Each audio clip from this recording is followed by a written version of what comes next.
this is really big. First of all, I want to thank a lot of people. Let me begin with my MPT family. Thank you, Larry, Stephen, Jay, and the entire committee that voted to give me the start. I especially want to thank the group that I work with in the Public Affairs Unit. That's Mark, Jeff, Roxana, Yoli, Josh, Nancy, and the late great Lou Davis. I would not be here if it were not for Charles and Barbara Robinson. Please stand.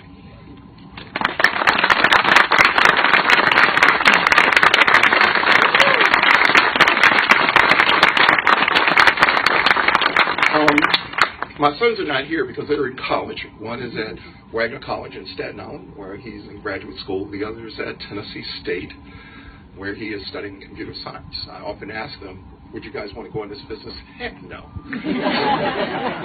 And you can tell they'll make more money than I ever will. To my extended friends, my NABJ family, my Morgan State University family, my journalist friends, my mentees, and fraternity brothers. You've always given me unconditional love, and I thank you for that. You know, I didn't come to media by happenstance. I began as a paper boy for the Afro-American newspapers. My training to take over a route was not done by a paper boy, but it was done by a paper girl. They were already ahead of their time.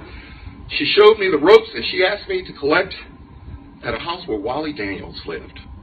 Daniels was the first African-American to be on television in Baltimore. We're told by the seniors, they never give parts to sophomores. When they posted the cast, people were shocked. Our friend Joyce Brooks, who was a sophomore, got the female lead. Michael got the role of the protagonist, and I was cast as the lost cause. Strange but true. Another individual in that group was Gary Sarosky. Is Gary here? That's Gary Sarosky. India, make sure you meet him afterwards. The reason why I mention Gary is because Sarosky was a tinkerer. He looked a lot younger then, too. In addition to his work in the drama department, he was in charge of the morning announcements. He produced a 5-minute tape recorded program with lively writing, music, and skits. After hearing one of these broadcasts, I went looking for him. When we met, he said he wanted to record my voice. And guess what he did? Thank you, Gary, for taking that leap of faith and being a friend. So by the time I get to college, guess what? I wanted to be a math major. But guess what? My first class was taught by a tape recorder.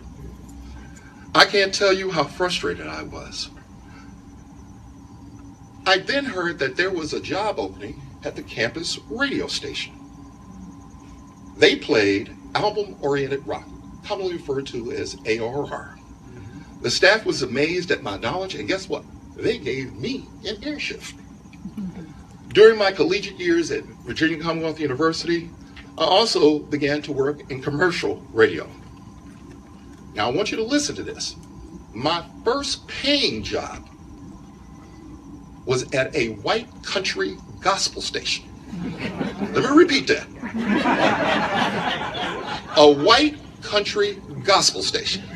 Charles Robinson, or as my on-air name was, Brother Charles Robinson.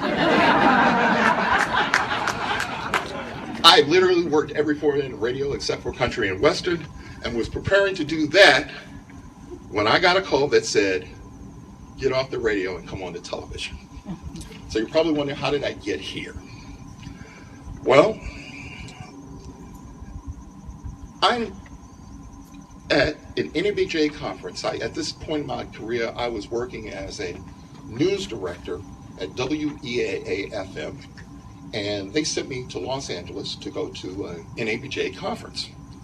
So I'm sitting in the audience, and it's the Salute to Excellence, which is our awards program.